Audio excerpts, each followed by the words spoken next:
Boa tarde a todos e todas. Meu nome é Vitor Almeida. Estou aqui no GP Geografias da Comunicação para apresentar o artigo Os Dois Lados do Atlântico, Panoramas do Telejornalismo no Brasil e em Portugal. O artigo foi feito por mim e pelo meu colega Ricardo Rios. Nós somos doutorandos aqui da FACOM, do PPG-Com, Programa de Pós-Graduação em Comunicação, da UFJF. Queria pedir desculpas pela minha ausência e começar falando para vocês que, resumo, o que pretendemos nesse trabalho é realizar uma análise comparativa entre o telejornalismo no Brasil e em Portugal, considerando as diferenças na constituição das formas de televisão nos dois países. No Brasil, a gente sabe que a TV surge comercial e até hoje mantém sua força e audiência centradas nessa vertente.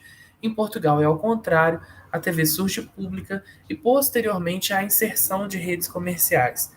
Isso se reflete, obviamente, nos telejornalismos e nos objetos escolhidos para esse artigo. O Jornal Nacional, que é o principal telejornal comercial brasileiro, segundo índices de audiência, e o telejornal da RTP1 em Portugal, o único telejornal lusitano disponível de forma gratuita na internet. Como recurso metodológico, nós utilizamos a pesquisa bibliográfica, a análise documental e a análise de conteúdo especificamente para as edições dos telejornais estudados. Introdução Brasil, Portugal e a televisão. Esse artigo, na verdade, ele continua e aprofunda o nosso trabalho apresentado no ano passado no mesmo GP, que se chamava Os Dois Lados do Atlântico, Panoramas da TV no Brasil, em Cabo Verde e em Portugal. Antes a gente apresentou um panorama da televisão nos países estudados e agora a gente apresenta um panorama dos telejornais de dois desses países. Sabemos que a televisão é um importante veículo de comunicação que moldou a cultura contemporânea dos países lusófonos. Das novelas que desenvolveram um debate público ao ensino da língua portuguesa, que fomentou o uso do português em vários países, a TV faz parte do dia a dia de milhões de brasileiros e portugueses. Mesmo com o crescimento das plataformas de streaming, a televisão mantém-se forte, seja pela dificuldade de acesso à internet ou mesmo a dificuldade de acesso à tecnologia. A TV no Brasil, né? O Brasil a gente sabe que é um país com proporções continentais, o que já dificulta análises e torna esse trabalho torna mais trabalhoso, né, termos uma comunicação plural, visto que não existe acessibilidade aos veículos que produzem material audiovisual em todos os rincões do país. A produção audiovisual acaba se encontrando concentrada no eixo Sudeste-Sul. A televisão aberta, que é o principal foco dessa pesquisa, e o rádio, a gente sabe que chegam a mais de 99% das residências do país, né, do Brasil. E 7 famílias dominam esses veículos de comunicação. As famílias Marinho da Globo, Abravanel, Silvio Santos, né, do SBT, Macedo da Record, a Saad da Band, a Frias da Folha de São Paulo, a Mesquita do Estadão e a Tivita, da editora Abril, Veja, né? Apesar do grupo Abril, da família Tivita, ter sido vendido em 20 de 12 de 2018 para o empresário Fábio Carvalho, dono da sociedade de investimentos Legion Holdings. A televisão ela constitui um dos mais importantes veículos de comunicação de massa aqui no nosso país, informação e entretenimento também, mesmo com acesso à internet se popularizando cada vez mais. Dados do IBGE apontam que 97,2% dos brasileiros têm um aparelho de televisão no ar. Ainda segundo a pesquisa brasileira de mídia, a última realizada, né, 89% das pessoas utilizam a televisão como fonte de informação e 77% veem televisão 7 dias por semana, em uma média de 3 horas e meia por dia. Ao longo das décadas, se perpetuou no país um sistema inteiramente comercial. Seguindo os moldes americanos de concessão, consolidou-se a exploração das concessões de radiodifusão por parte do Estado a grupos privados. Nesse ponto, o Brasil se difere da Europa, onde a televisão nasce pública e os setores comerciais só entram posteriormente. Assim, os grupos televisivos no Brasil tiveram uma facilitação para concentrar grande e forte influência política, econômica e social. Em Portugal, o caminho já é contrário, né? A gente sabe que a TV em Portugal ela surge pública e posteriormente há a entrada de caráter comercial. Em 1992, o mercado de televisão foi aberto ao mercado privado, com o leilão de 2 novas redes de TV, a SIC e a TVI. A televisão ela começa com as suas atividades com a RTP1 em 1957, canal de TV público. Em 1968 surge a RTP2 e em 1992 é criado o canal RTP Internacional. Dado o caráter público, a RTP possui mais canais abertos, tendo sido lançados os canais RTP Madeira em 1972 e a RTP Açores em 1975. Em 1998 é criada a RTP África, voltada a países lusófonos fora de Portugal. E em 2004 é criado o RTP Memória, em 2015 o RTP3. Um pouco sobre o Jornal Nacional, né? Ele é o principal telejornal da Rede Globo e o mais antigo telejornal ainda em circulação na TV brasileira. É líder de audiência entre os telejornais na TV aberta e hegemônico na área. O JN é exibido desde 1º de setembro de 1969 e foi o primeiro programa gerado em rede nacional. Ele é o principal responsável pelo conteúdo telejornalístico da TV Globo. Algumas polêmicas ocorreram ao longo da existência do telejornal. A mais conhecida delas foi durante as eleições de 1989, onde o Jornal Nacional editou o debate no segundo turno de Lula e Collor, de forma a aparentemente favorecer o último. A emissora fez uma retratação anos depois. O Jornal Nacional, sabemos, pelo êxito de audiência, se tornou um padrão jornalístico a ser seguido pelas outras emissoras. Desde 1993 é apresentado pelo William Bonner, que atualmente também é o editor-chefe. Ele afirma em várias entrevistas que o Jornal Nacional apresenta, entre aspas, o que de mais importante aconteceu no Brasil e no mundo. O telejornal da RTP1 é o principal produto jornalístico da RTP1, que é a Rádio e Televisão de Portugal. O telejornal ele começa a ser diário em 1959, na faixa das 20 horas no horário de Portugal. É transmitido simultaneamente, além da RTP1, na RTP África e na RTP Internacional. É exibido diariamente de domingo a domingo. Segundo o site oficial, o telejornal apresenta a mais rigorosa seleção de notícias. Essa informação aí foi tirada do site do telejornal, né? A mais rigorosa seleção de notícias, todos os dias às 20 horas. De segunda a sexta, João Adelino Faria e José Rodrigues dos Santos mostram-lhe o que de mais relevante se passou, o país e no mundo. Ao sábado e domingo, Antônio Esteves e Cristina Esteves são os rostos da informação fim de semana. Se é importante, está no telejornal, retirado do site do telejornal em 2021. Análise de conteúdo. O que buscamos analisar, então, nas edições tanto do JN quanto do telejornal? 1. Temáticas das matérias, explicação e contextualização dos fatos ou simples informação transmitida aos telespectadores. 2. Fontes, participação das fontes, especialistas e cidadãos, inserção do cidadão via personagem que o represente, participação do telespectador e por qual via essa participação se dá. 3, nós chamamos de presenças, né? A presença positiva do governo, a presença de representatividade social também, ONGs, sindicatos, organizações sociais.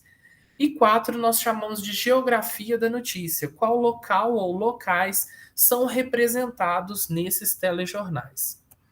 O Jornal Nacional, aí apresentamos a edição do dia 1/7/2021, nós percebemos que 71,56% são matérias e 28,44% são fontes oficiais especialistas. Nessa edição do dia 1 de julho de 2021, nós não tivemos o que chamamos aqui de fontes cidadãs, né? Falando sobre as temáticas das matérias, explicação e contextualização dos fatos ou simples informação, percebe-se que a edição foi dominada pela temática da CPI e o depoimento de Luiz Paulo Dominguete. Entende-se que o tema requer tempo e explicações pormenorizadas que foram adequadas para essa edição, mas falta contextualização nas notícias da temática de economia. O que dizer do número de exportações, o que quer dizer o número de exportações recordes do Brasil? Quantos desempregados existem realmente? Os empregos gerados foram com carteira assinada? Perguntas que ficam em aberto. O telespectador ele não contextualiza o fato e possivelmente nem entende a dimensão do que é falado. nós temos muito mais desempregados que toda a população de São Paulo, somada à população de Juiz de Fora, por exemplo. Isso não é explicitado e muito menos explicado ao telespectador. Falando sobre fontes, nós percebemos que nessa edição as fontes que tiveram espaço foram os especialistas, como demonstrado no gráfico no slide anterior. 100% da participação de fontes foi de especialistas e autoridades. Isso dificulta a inserção do cidadão comum. Não há personagem que o represente, ele não se vê inserido nas notícias, né? Sobre as presenças, ressaltamos que o governo Bolsonaro foi citado diversas vezes, principalmente no que diz respeito à CPI e à abertura de investigação por parte do Supremo. Ele foi retratado e consultado, porém não exerceu seu direito de resposta. Dada a falta de fontes e de temáticas sociais, não há presença de sindicatos nem ONGs. O que tratamos de geografia da notícia, a gente percebe que essa edição teve foco em Brasília, retratando a movimentação da CPI da Covid. Uma suíte, né, que a gente chama de matéria relacionada a outra matéria, remeteu aos Estados Unidos da América, aos Estados Unidos, na sede da empresa no estado do Texas, né, uma matéria sobre a Davat. E cita-se também a Amazônia e a Eurocopa sem nenhum tipo de aprofundamento. No final, o balanço da Covid no país detalha a situação de estado por estado.